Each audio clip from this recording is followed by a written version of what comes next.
ሰኞ በሕማማት ከቀኑ 11 ሰዓት ላይ የጌታችንን የኢየሱስ ክርስቶስን መከራውን እያሰብን የምናነበው ግብረ ሕማም ማለት የምናነበው መጽሐፍ ነው። ይህውም መጽሐፈ ሲራክ ምዕራፍ 1 ቁጥር 20 እስከ 30 ያለው ነው። ጥበበ ሲራክ በረከቱ ትኩን ምስሌነ ለዓለመ ዓለም አሜን። የሲራክ የጥበቡ መጽሐፍ በረከቱ ከእኛ ጋር ለዘላለሙ ይኑር ይደርብን አሜን። ሲራክ ምዕራፍ 1 ቁጥር 20 እስከ 30 እንዲህ ይላል። ተራ ቁጥር 20 ስርዋ ለጥበብ ፈሪሃ እግዚአብሔር ወአዕጹቅ የሃኒ ያነውህ መዋዕለ ሕይወት። የጥበብ ስርዋ እግዚአብሔርን መፍራት በእግዚአብሔር ተጠብቆ መኖር ነው። ቅርንጫፎቿም የዘላለምን ሕይወት ያረዝማል አለ። ተራ ቁጥር 21 ኢይክል መዓትም ወአማጺ ጸሪቀ እስመ በጊዜ ይትመዓእ ይከውን ድቀቱ። ቁጠኛ ሰው አመፀኛ ሰው መጽደቅ አይችልም አለ። ቁጡ ሰው መልካም ሥራ ሰርቶ ሊጸድቅ አይችልም። በተቆጣ ጊዜ ወደ አሁኑ በቁጣው ይጠፋልና አለ። ተራ ቁጥር 22 እስከ ያሃልፍ ጊዜሃ ተአገሳ ለመዓት ወዲረት አስተፌስሐከ። ጊዜዋን እስከምታሳልፍ ድረስ ቁጣህን ታገሳት፣ በኋላ ደስ ታሰኛለችና አለ። ሰው በተቆጣ ጊዜ ቁጣውን ቢታገሳት በመታገሱ በኋላ ደስተኛ ታደርገዋለች። ግን ቁጣው በተነሳበት ጊዜ ራሱን መቆጣጠር ተስኖት ኃጢአት ቢሠራ ነፍስ ቢገድል በመከራ ተይዞ ወደ ወህኒ ቤት ይጣላልና ጊዜዋን እስከምታሳልፍ ድረስ የመጣችብህን ቁጣ ታግሰህ አሳልፋት አለ። ተራ ቁጥር 23 እስከ ትረክብ ጊዜሁ ህባ ነገረከ ወይትናገሩ ብዙሃን በጥበብከ። ጊዜውን እስከምታገኝለት ድረስ ነገርህን በልቡና ሰውር፣ ብዙ ሰዎችም ጥበብህን ይናገራሉ አለ።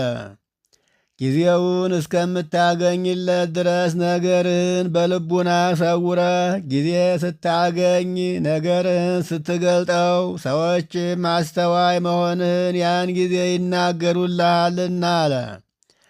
ተራ ቁጥር 24 ውስተ መዛግብቲሃ ለጥበብ ትምህርተ አምሳል ያስቆርሮ ኃጥእ ለፈራሄ እግዚአብሔር። በጥበብ መዝገብ የምሳሌ ትምህርት አለ። ኃጢአተኛ ሰው ግን እግዚአብሔርን የሚፈራውን ሰው ይጸየፈዋል አለ። እግዚአብሔርን የሚፈራ በጾም በጸሎት ተወስኖ በጎ ምግባርን እየሠራ እግዚአብሔርን እያመለከ ሕጉን እየጠበቀ ድሆችን እየረዳ እርሱ ኃጢአት ከኃጢአት ተለይቶ ንስሐ ገብቶ ቅዱስ ሥጋውን ክቡር ደሙን ሲቀበል ያየዋል። በዚህን ጊዜ ያ ኃጥኡ ሰው በጎ ሥራ ሲሠራ ባየው ጊዜ ይጸየፈዋል አለ። ይህንን ጌታችን ኢየሱስ ክርስቶስ በዮሐንስ ወንጌል ምዕራፍ 15 ላይ እናንተ ከዓለም አይደላችሁምና ዓለም ይጸየፋችኋል፣ የዓለሙ ብትሆኑ ኑሮማ ዓለም የራሱ የሆነውን ይወዳልና ይወዳችሁ ነበር ይላል። ግን ዓለም የሚሠራውን ሥራ ስለማትሠሩ እንደ ዓለሙ ስላልሆናችሁ ዓለም ይጸየፋችኋልና፣ ስለዚህ ነገር ከእናንተ በፊት ዓለም እኔን እንደ ጠላኝና እንዳሳደደኝ እወቁ። ዓለም ቢጠላችሁና ቢያሳድዳችሁም እንዳትደነቁ ከእናንተ በፊት እኔን አሳዶኛልና ያለው ይህንን ጥበበኛው ሲራክ እንዲህ ተናገረው።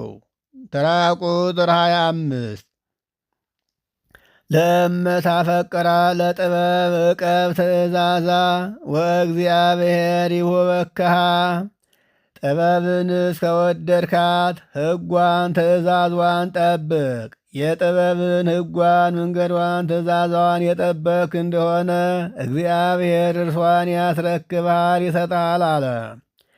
ይህችም ጥበብ በዚህ ዓለም ሰዎች የፈለሰፏት ከሰዎች የተገኘች ጥበብ አይደለችም። ይህ ዓለም ሲያልፍ የምታልፍ የምትጠፋ ጥበብ አይደለችም። ይህች ጥበብ ዓለም ሳይፈጠር ከዓለም በፊት አስቀድማ የነበረች እግዚአብሔር አብ ይህንን ዓለም ሲፈጥር ይህንን ዓለም ያዘጋጀች ጥበብ የእግዚአብሔር ጥበብ ናት። ያችም ጥበብ ቀድሞ ይህንን ዓለም ፈጥራ በኋላም ይህንን ዓለም ከወደቀበት ያነሳች ያደሰች ጥበብ ናት።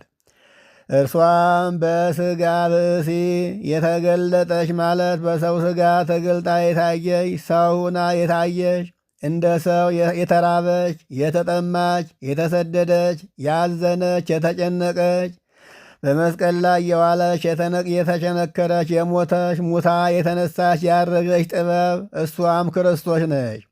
ስለዚህ የዚችን ጥበብ ሕጓን፣ ትእዛዟን፣ ሥርዓቷን የሚጠብቅ ሰው ቢኖር ይህችን ጥበብ እግዚአብሔር ያስረክበዋል አለ። ተራ ቁጥር 26 ጥበብኒ ወአይምሮኒ ፈሪሃ እግዚአብሔር ውእቱ ወፈቃዱኒ ሃይማኖት የዋሃት ጥበብ ይሉሃል፣ እውቀት ይሉሃል። እግዚአብሔርን መፍራት ነው፣ የእግዚአብሔርንም ፈቃድ መፈጸም ነው። ሃይማኖትና ምግባር ይሉሃል፣ ይሄ ነው። ሃይማኖትና ምግባር ማለት እግዚአብሔርን እያሰቡ ሕጉን እየጠበቁ ለእግዚአብሔር ታዞ መኖር ነው። ሃይማኖት ይሄ ነው። ተራ ቁጥር 27 ኢትርሳዕ ፈሪሃ እግዚአብሔር አምላክህን እግዚአብሔር መፍራትህን አትርሳ አትዘንጋ። ተራ ቁጥር 28 ወኢትጸመዶ በክልኤ ልብ እንዘ ትናፍቅ አምላክህን እግዚአብሔርን ሁለት ልብ ሆነህ አታገልግለው፣ እየተጠራጠርክም አታገልግለው። አምላክህ እግዚአብሔር ሁለት ልብ ሆኖ እየተጠራጠረ የሚያገለግለውን ሰው አይወድምና ልመናውንም አይቀበለውምና ሁለት ልብ ሆነ ተጠራጣሪ ሆነ አምላክህን አታገልግለው አለ።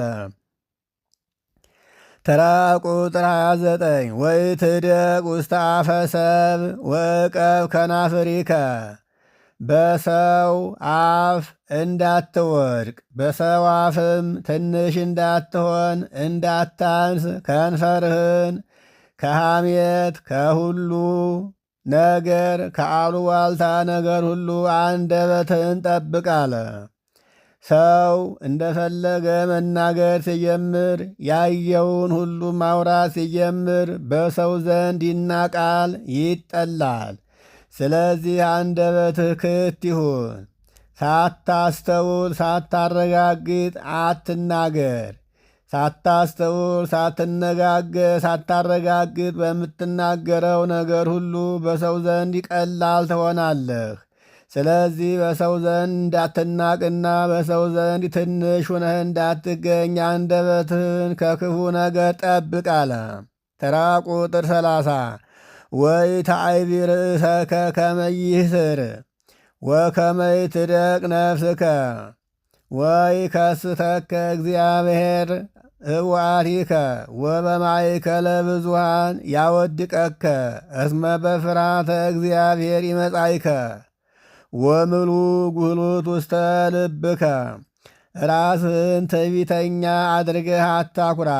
ትዕቢተኛ በእግዚአብሔር ዘንድ የተዋረደ ነውና ዲያብሎስም እንጂ እንዲህ ተዋርዶ ተቃሎ የምታየው በትዕቢቱ ነውና። ስለዚህ አንተም እንደ ዲያብሎስ በእግዚአብሔርም ፊት በሰውም ፊት እንዳትዋረድ ትዕቢተኛ አትሁን።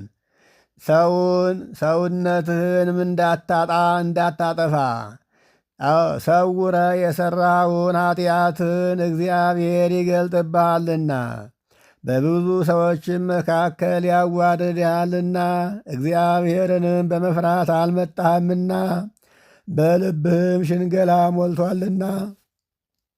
አምላክህ እግዚአብሔር ሸንጋይነትህን፣ አስመሳይነትህን፣ የልቡናህን ክፋትና ጥመት ተመልክቶ በሰው ፊት እንዳያዋርድህና እንዳያቃልልህ በሰው ዘንድ ዝቅ እንዳያደርግህ አምላክህን እግዚአብሔርን ፍራው አለ።